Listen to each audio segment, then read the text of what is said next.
अभी आप सुने थे उत्तम आकिंचनधर्म है क्या? जहाँ कुछ ना हो आकिंचनधर्म,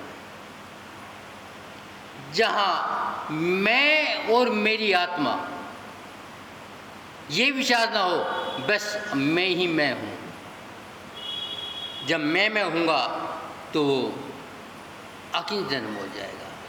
मगर जब तक मेरे साथ में कुछ लगा है, भाव भी लगे हैं, तो आकिंचन नहीं होगा। भाई इसे तो आकिंचन क्या है?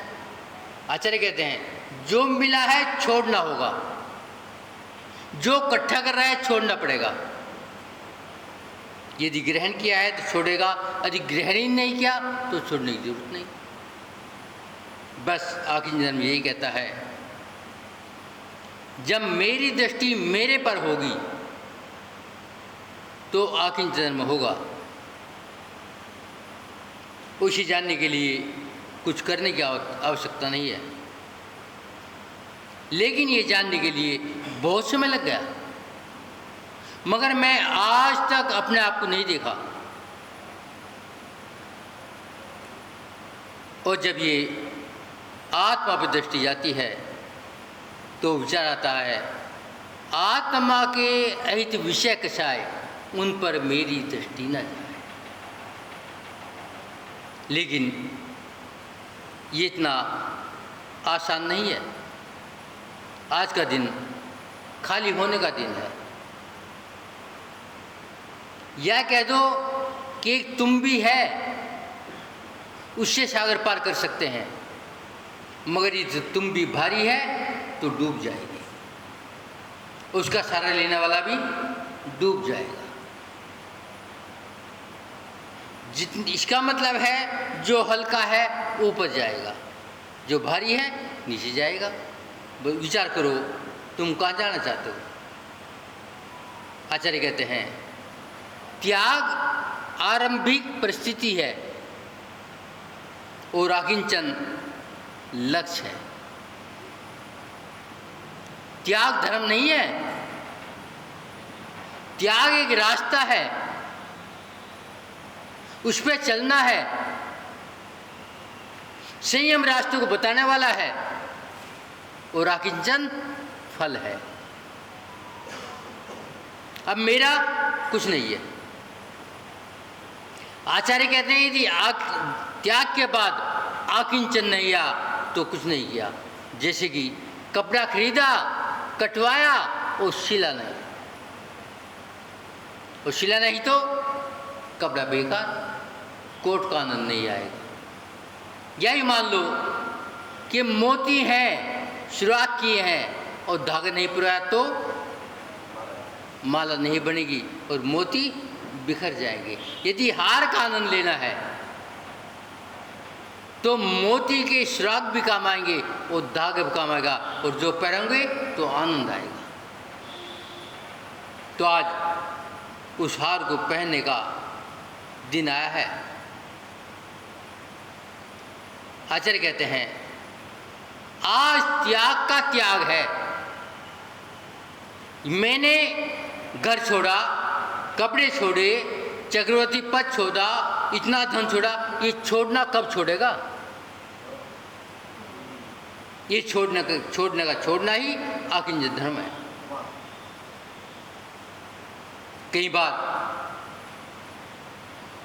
ये मंदिर मेरा है, मेरे पुरखों ने बनाया था। कौन थे? बाबा के बाबा के बाबा थे। सब चले गए, मगर तेरी ये रट नहीं गई। जब तक ये रट नहीं आएगी तो धर्म नहीं होगा। पहले रट छोड़। आचार्य कहते हैं कितना का दान किया, जब ये मन में रहेगा तो अहंकार आएगा। इतना करना है तो पुरुषार्थ होगा। कई बार तो पूरे दान की लिस्ट होती है, इतना इतना इतना इतना, अमुक त्योहार पे इतना, अमुक त्योहार पे इतनी बोली ली, पूरी लिस्ट है। आचार्य कहते हैं मातृ अहंकार है, दान नहीं है। ऐसा मान लो एक बालक ने परीक्षा दी, वो 60% नंबर पाए, खुश हो गया और मिठाई बांट रहा है। अब मैंने 60% नंबर पा लिए। आचार्य कहते हैं ये तो ऐसा हुआ, तेरे पिताजी ने व्यापार के लिए 100 रुपये दिए और साल के अंत में देखा 60 बच गए और खुश हो रहा मैं 60 कमा लिए। 60 कमाए नहीं, 40 गंवाए हैं। यही स्थिति नंबरों की है कि 60 पाए नहीं, 40 गंवाए हैं। नंबर तो प्रश्न पत्र बनाने वाला देता है, परीक्षा तो नंबर काटता है। आज तो खुश हो रहा है, अब 60 नंबर मिल गए। जिस दिन उत्तर पुस्तिका पे 100 के 100 नंबर आएंगे उस दिन नंबर पाए। यदि कटे हैं तो आचार्य कहते हैं जरा चिंतन कर, जिस क्लास में तू पढ़ता है और किसने 50 नंबर पाए हैं तो अहंकार हो जाएगा मैं होशियार हूं, मगर उसे देख जिसने 80 पाए हैं, उसे भी उसने पढ़ाया है और तुझे भी उसने पढ़ाया है। इसका मतलब तेरे पुरुषार्थ में कहीं ना कहीं कमी है और तेरे पुरुषार्थ के भाव जगेंगे। मगर मैं देखता हूँ मेरे नंबर इतने आए, मैं खुश हो गया। आचार्य कहते हैं मान लिया तो कहीं जा रहा है और रास्ते में डाकू मिल गए। डाकू रखते जो कुछ भी है वहाँ विनती नहीं करेगा, आधा ले लो, चौथाई ले लो, सारा ले लो, वहाँ चुपके चुपके रख देगा। ये सब रख देंगे तो जाओ, अब डाकू कुछ नहीं कहेंगे। ये स्थिति कर्मों की है। जब सब कर्म रख देगा अर्थात सब प्रिय रख देगा तो कर्म काहे को आएंगे। यदि कहेगा आधा छोड़ दो आधा ले लो तो डाकू 18 इंच का चक्कू दिखा देगा, फिर विनती नहीं होगी। यही स्थिति कर्म जब सब कर्म छूट जाएंगे कहाँ से कर्म आएंगे। विचार करो, जेब कटे कब आएंगे जब आपकी जेब में कुछ होगा। यदि जेब ही नहीं है तो जेब कटे क्या करेंगे। तो आचार्य कहते हैं जब कर्म ही नहीं है, जब परिग्रह नहीं है तो कर्म कहाँ आएंगे तुम्हारे पास। बस यही चिंतन करना। आचार्य कहते हैं यही तो अकिंचन धर्म है। मेरे पास कुछ नहीं है, मेरा कुछ नहीं है। एक बार की घटना, तुलसीदास के घर में चोर आ गए। वो तुलसीदास जागे हुए थे, देख करके चोर भाग गए। अब तुलसीदास सोचते हैं ये गड़बड़ मेरी तरफ से है क्योंकि मेरे उपादान में कमी है। यदि मेरे पास ये परिग्रह ना होता तो चोर काहे को आते। तो मैंने चोरों को बुलाया है, सुबह सारे धन की पुटिलियां बांधी नदी में फेंकिया। तुम मुझे क्या कहते, पागल था हमें दे देता, वहां काहे को फेंका। लेकिन जो चोर का कारण था वो तेरे घर आ जाता। तो आचार्य कहते हैं उसके बाद में तुलसीदास ने कभी मकान बंद नहीं किया, ताला नहीं लगा और कभी चोर भी नहीं आया। तो आचार्य कहते हैं जब तक तेरे पास कर्मों का पिटारा है, जब तक कर्म दुखी करेंगे। आज जब कर्म विदा हो गए तो कहीं को आएंगे। आचार्य कहें तेरी स्थिति क्या है, बंदर की भांति है। जो बंदर पकड़ने वाले हैं छोटे मुंह के घट में चने भर देते हैं और बंदर चनों का शौकीन है। एक छोटे बंदर ने देखा और हाथ डाला, मुट्ठी चनों से भर लिया, हाथ निकाला तो नहीं निकला, अटक गया। बंदर चिल्लाता है मुझे भूतों ने पकड़ लिया। मंत्रवादी आए, तंत्रवादी आए, क्रियाकांड वाले आए, नहीं जाने कितने कितने आए, मगर हाथ ना निकल सका। फिर एक बूढ़ा अनुभवी बंदर आया, अक मैं मंत्र तंत्र जानता हूँ, मैं से भूत भगाता हूँ। आते एक झपाटा मारा, खोल हाथ, हाथ खुला, निकाल हाथ, हाथ निकल गया। कैसे निकल गया? कि वो मुट्ठी खोली, चने बिखर गए। मगर मेरे पास परिग्रह है, छोड़ना नहीं चाहता, वो धर्म करना चाहता हूं। कैसे होगा? ये पूजा को काम नहीं आएगी जब तक मन में वासना है। पहले वासना छोड़ो, अंदर की कसाई छोड़ो, वो छोड़ना चाहते नहीं तो विचार करो आखिरी जन्म में कैसे आ जाएगा। आचा कहते हैं जब तक परमाणु का एक कण भी तेरे पास है, आत्मा की अनुभूति नहीं होगी। चाहे मन जाए जितनी स्वाध्याय कर ले, खूब रट ले और खूब बड़ा पंडित बन जा, मगर आत्मा की अनुभूति नहीं होती। यह आचार्य कुनकुन ने कहा है। मगर आज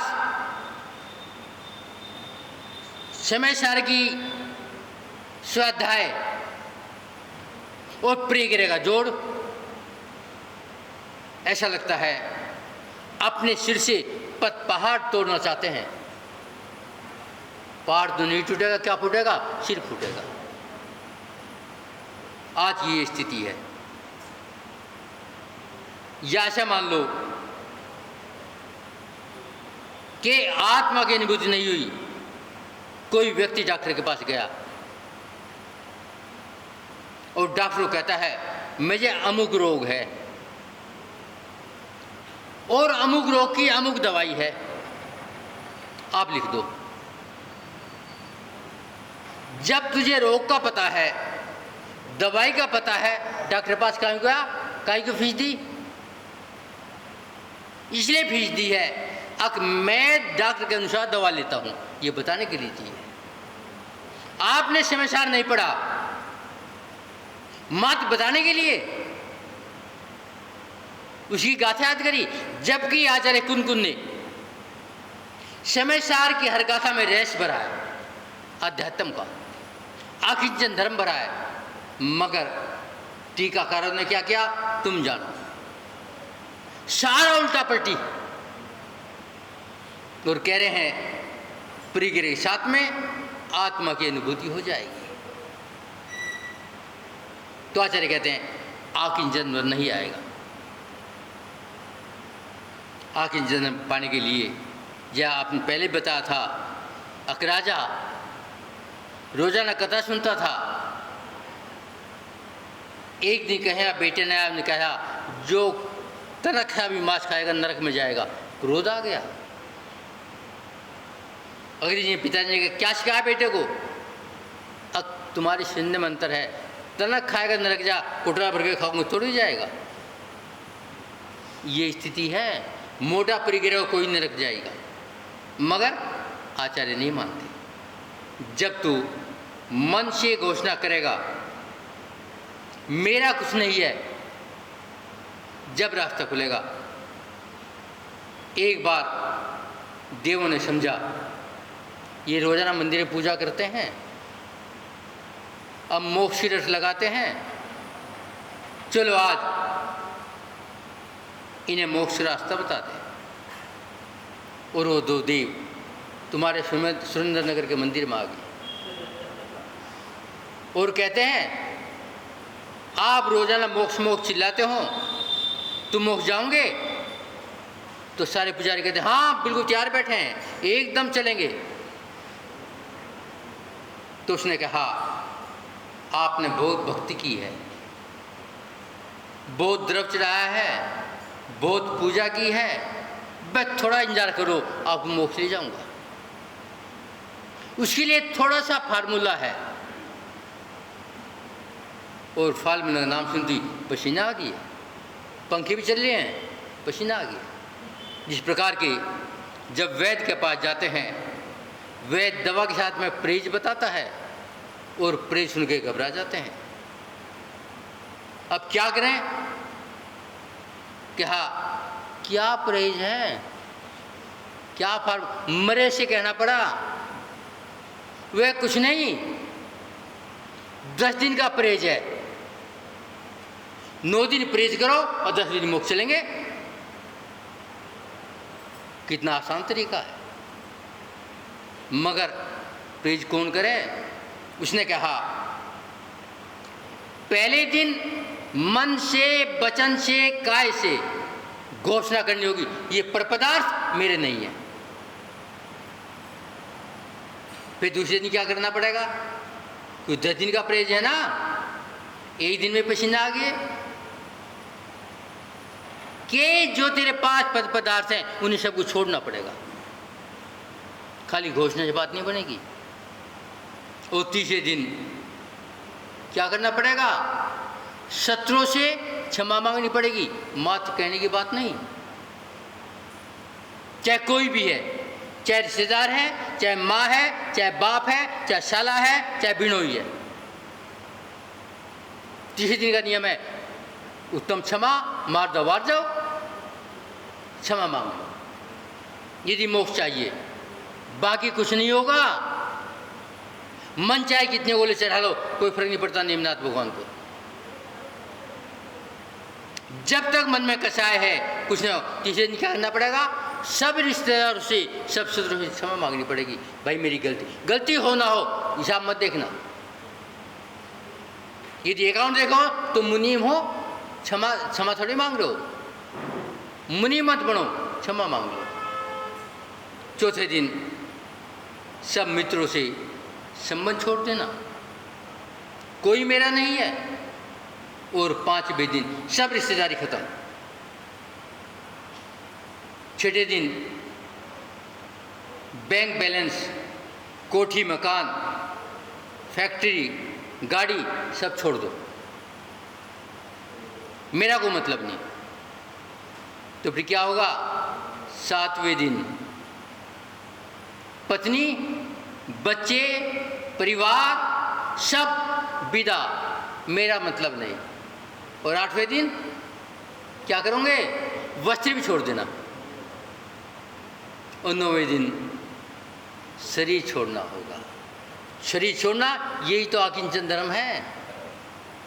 और 10 दिन मोक्ष चलेंगे। मगर कहते हो क्या ये मोक्ष है? ये नहीं चाहिए। हम तो सोचते थे with body, with family, with कोठी, विद गाड़ी, वो मोक्ष चाहिए, ये नहीं चाहिए। तो आचार्य कहते हैं तेरी स्थिति कुत्ते की भांति है। मैं आपको नहीं कह रहा भैया, अभी तो रहना है 2 महीने। कुत्ता गटर में पड़ा है, देव कहता चलो तो सड़क बजा दूं, अब चलो क्या बेटा, पर वहाँ गटर भी है नहीं है। आपको तो गटर चाहिए और मोक्ष भी चाहिए। तो विचार करो, मोक्ष में गटर मिलेंगे क्या? और आपका बगैर गटर के गुजारा नहीं है। आप मात्र चिल्लाते हो अगर मुझे मोक्ष चाहिए, मोक्ष चाहिए, मोक्ष चाहिए, और रोज भगवान को आगे दुखी करते हो। ठीक है, दुखी करने में नुकसान नहीं है। यदि करोगे कभी विचार भी बनेगा, मगर मात्र 10 दिन के लिए नहीं, हमेशा हमेशा के लिए। जब एक रस्सी कुएं के ऊपर पत्थर चलती है तो पत्थर पे निशान हो जाते हैं। तो यदि तुम्हारे पे निशान होने हों तो देख लेना, पत्थर पर रस्सी रोज चले। आचार्य कहते हैं जैन दर्शन सिन्नी का दूध है, और ये दूध सामान्य बर्तन में नहीं टिकता। उसका दूध निकालने के लिए ध्यान रखना कभी चीनी खा ना जाए। पहले हौसला हो, फिर सोने का बर्तन हो, अन्यथा दूध ना मिलेगा और तुम्हारा क्या होगा? बस तुम वो चट कर जाएगी। आज तक अनादिकाल से यही तो हो रहा है। आचार्य कहते हैं संसार का हर प्राणी सुख चाहता है, मगर दुखों के साधनों को छोड़ना नहीं चाहता। अब विचार करो सुख कैसे मिले। तो आचार्य कहना चाहते हैं, ये बंधु अपने को देख, एक बार की छोटी सी घटना, समय आपको हो रहा है, बंद करने वाले हैं। एक किसी सेठ के घर पे आग लग गई, सब जल गया। बहुत सारे नौकर दौड़ कर सारा सामान निकाल दिया। वो मालिक को कहा, मालिक सारा सामान बचा दिया, एक तिनका नहीं जलने दिया। मालिक ने कहा तो ठीक है, लेकिन बच्चा कहाँ है? ओहो हो, तो याद ही नहीं रहा। तो माल का क्या करेंगे? इसका यूज कौन करेगा?